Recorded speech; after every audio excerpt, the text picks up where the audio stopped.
Bismillahirrahmanirrahim. Assalamualaikum warahmatullahi wabarakatuh. Alhamdulillahirabbil alamin. Allahumma shalli wa sallim wa barik ala sayyidina wa maulana Muhammadin wa ala alihi wa sahbihi ajma'in. Teman-teman yang dirahmati Allah Subhanahu wa taala, pemirsa dimanapun Anda berada yang melihat dan menonton video ini, kami mengucapkan ribuan terima kasih. Dan bagi yang senang, yang suka dengan video ini, silakan diklik jempol dan silakan dibagikan apabila video ini dianggap bermanfaat. Oke, kita akan menyambung kembali hadis Rasulullah SAW kemarin beberapa hari yang lalu, bahwa golongan yang ketiga yang dia itu mendapatkan naungan Allah Subhanahu wa taala di akhirat, di mana hari itu tidak ada naungan lain kecuali naungan Allah Subhanahu wa taala, yaitulah warajulun qalbuhu mu'allaqun fil masajid. Pemuda, laki-laki yang hatinya senantiasa merindukan masjid. Dia hatinya selalu terpikat, tertambat dengan masjid. Dia tak bisa lepas daripada masjid. Nah, pemuda inilah yang akan menjadi topik pembahasan kita pada hari yang berbahagia ini. Teman-teman yang dirahmati Allah Subhanahu wa taala,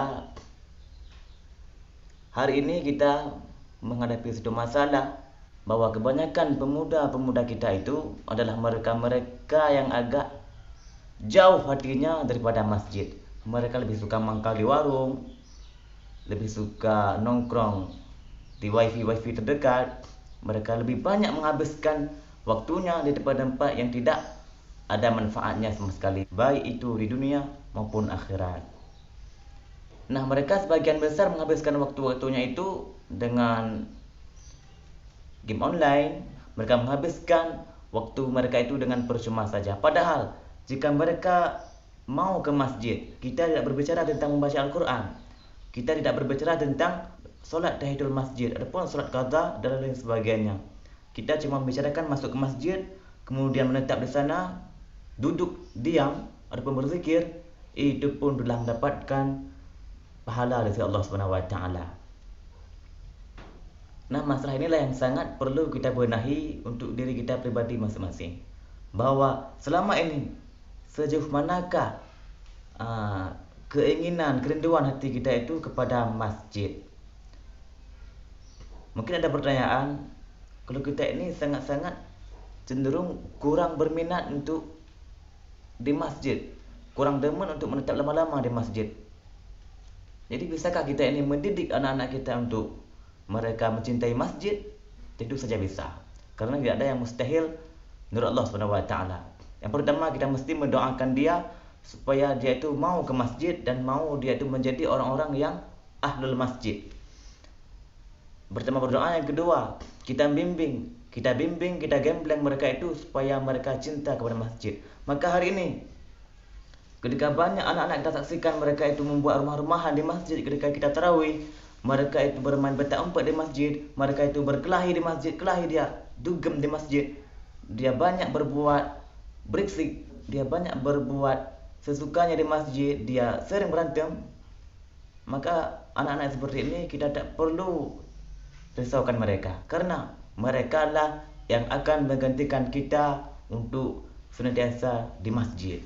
Kalau sekarang dia ini mau ke masjid, meskipun mereka hanya sebatas bermain petak umpet, kalau sekarang mereka mau ke masjid, meskipun hanya sebatas untuk bermain rumah-rumahan, maka tentu saja hati mereka itu tidaklah menjadi asing lagi dengan masjid ketika dia mencapai masa dewasanya kelak.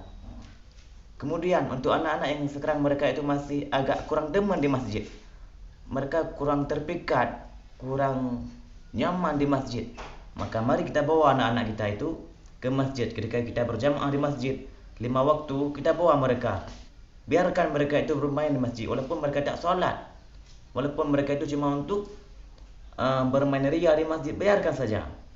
Kita didik mereka sedikit demi sedikit, kita kontrol dan kita meminimalisir kegaduhan mereka. InsyaAllah mereka lah yang akan menggantikan kita di masjid. Maka itulah upaya kita untuk mencetak generasi-generasi yang mereka itu cinta terhadap masjid.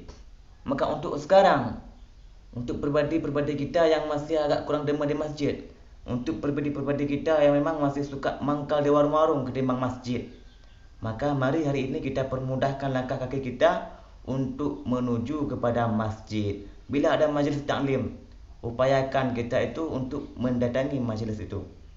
Man kharaja fi talabil ilmi, kata Nabi, siapa yang keluar yang dia itu berniat untuk mencari ilmu agama, fa huwa fi sabilillah, maka dia itu mendapatkan pahala fi sabilillah. Artinya bila dia meninggal dalam rangka mencari ilmu agama Allah, maka dia itu mendapatkan pahala syahid, bukan mati syahid, dia mendapatkan pahala syahid hatta yarji'a, hingga dia kembali ke rumah.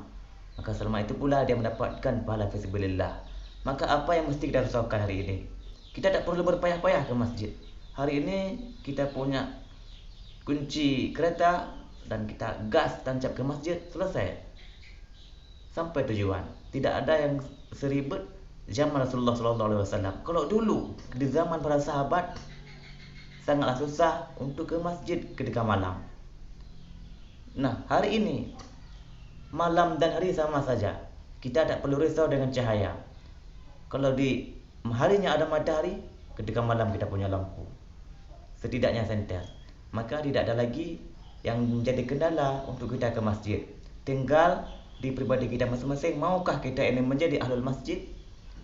Terakhir, bila kita telah mampu menjadi pribadi-pribadi yang mencintai masjid, yang memang ketika kita mendengarkan azan, hati kita langsung terpikat, langsung tergerak untuk ke masjid, maka pribadi-pribadi inilah yang kelak akan mendapatkan naungan Allah SWT di akhirat.